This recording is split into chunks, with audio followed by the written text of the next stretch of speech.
Thursday. It's Reverend Miller and Stuart Holmes. We're glad that you join us on Thursday to talk about worship.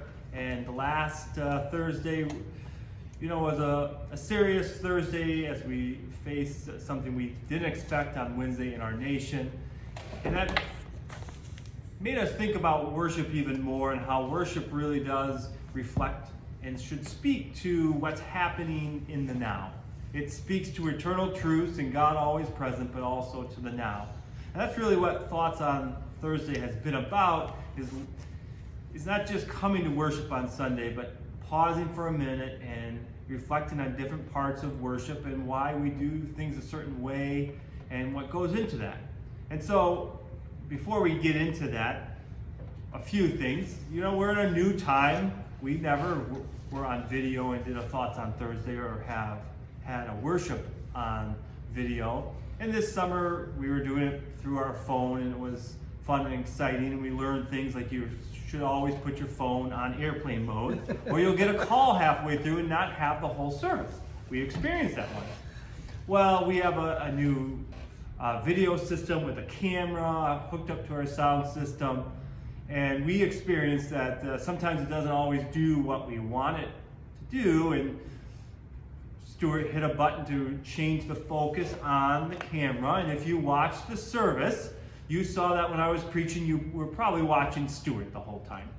And that happens, and we just kind of look at it and we try to do better, and as we move in, and eventually we'll have someone in the soundboard, but not everyone's coming out to worship. So, it's a work in progress. It's a work in progress, but it also reminds me that we're always in a work in progress. In Latin, and I've said this before, the Latin word liturgy actually means work of the people. And so when we come together, it's always a work of the people, and we make mistakes, and that's part of the beauty of worship.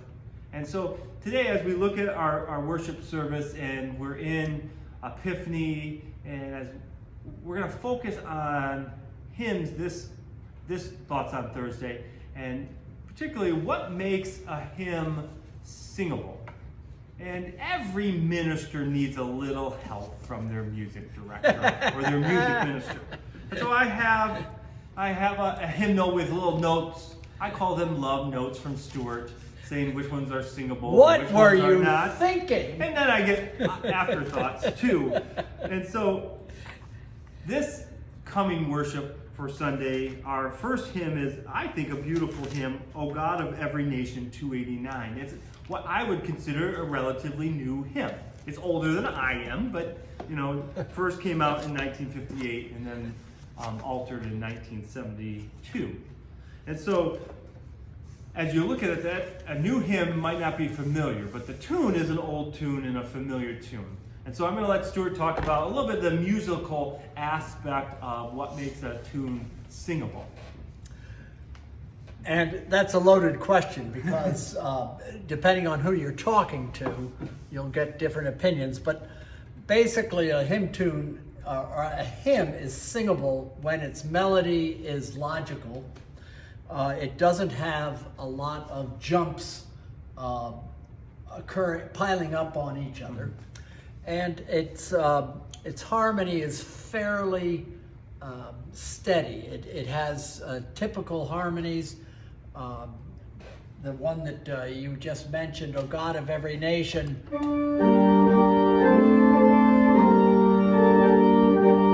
That's almost all in one G minor chord, and then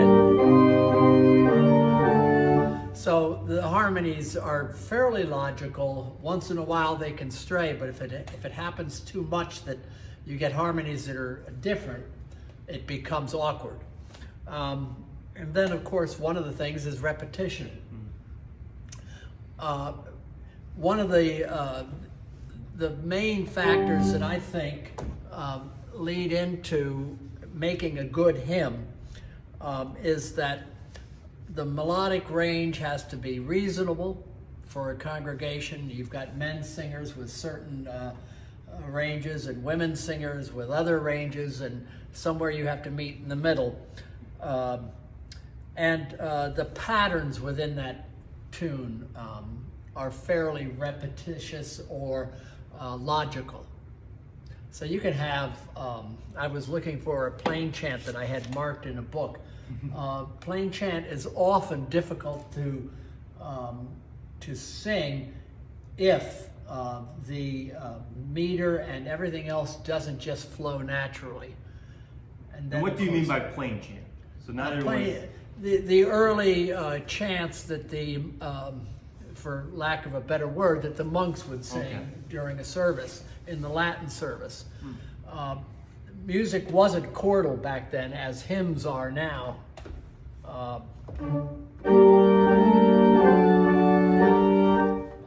It was more linear, so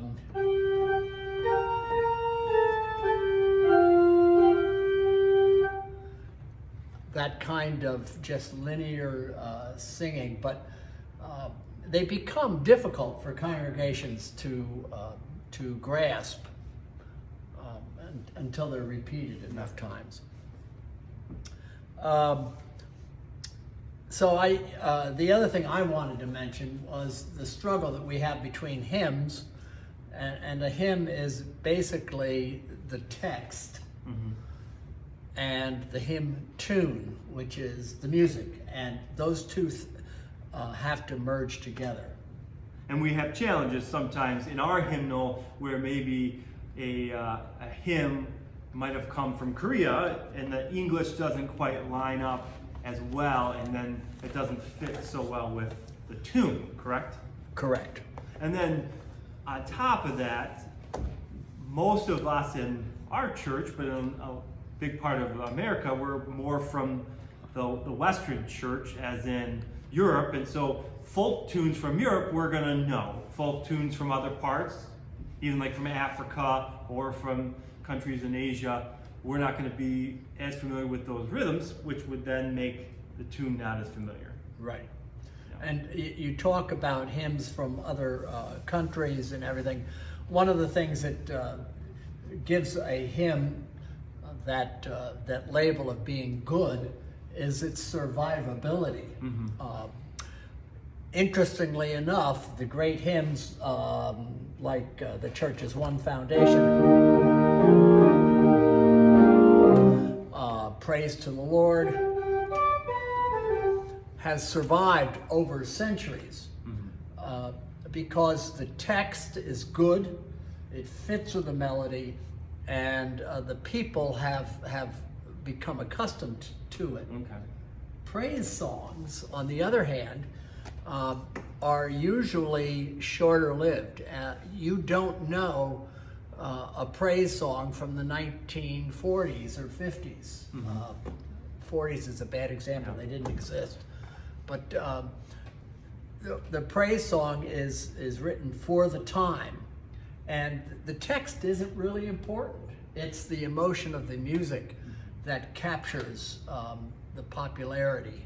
And which is important too, that emotion. It's like music, we know you're sitting at the organ, so that tells you something about your opinions, but so all those things go in. And so in one sense you're saying the classic hymns have stood the test of time. And there had to have been hymns around that same time that didn't last.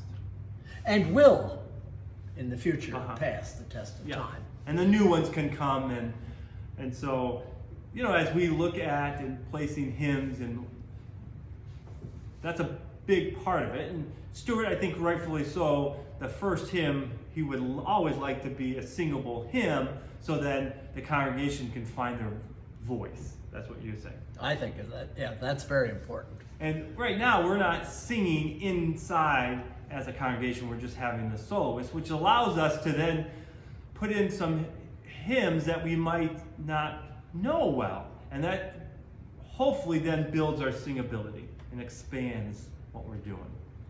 Any other thoughts, Stuart? Well, I think that's a good point. The pull that a musician has is that the hymn tune has to resonate, and the minister has likewise an equally important pull. The text has to resonate, and out there in the congregation, either of those may resonate with person A, and person B is thinking, what's going on here? So, it's like we started out, it's a work in progress. We have to find the comfort zones, but not stay in them. We have to continually expand into new comfort zones, or expand their comfort zones.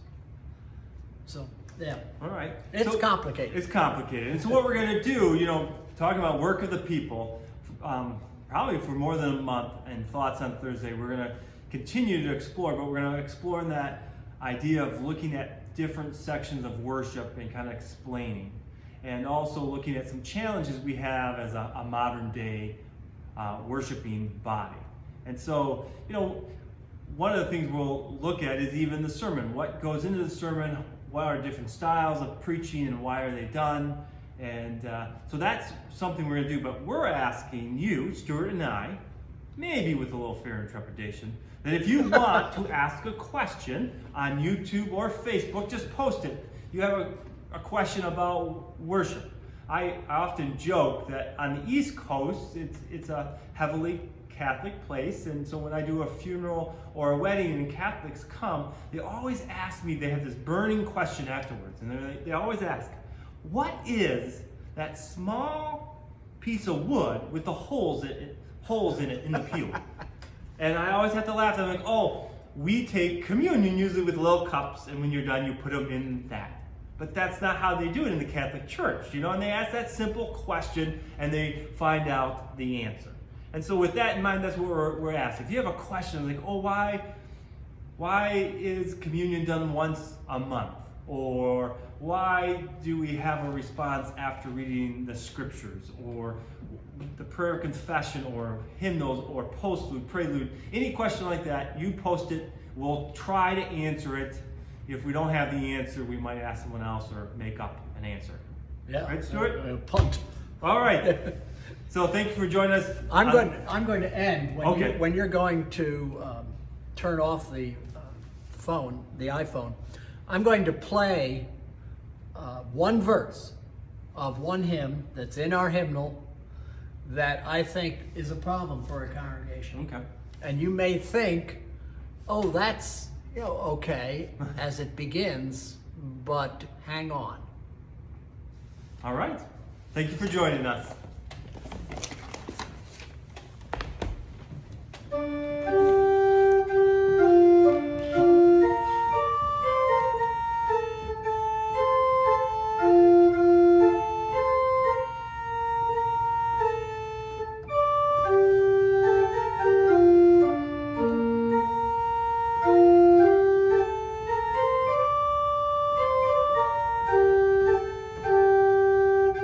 And you think it's done?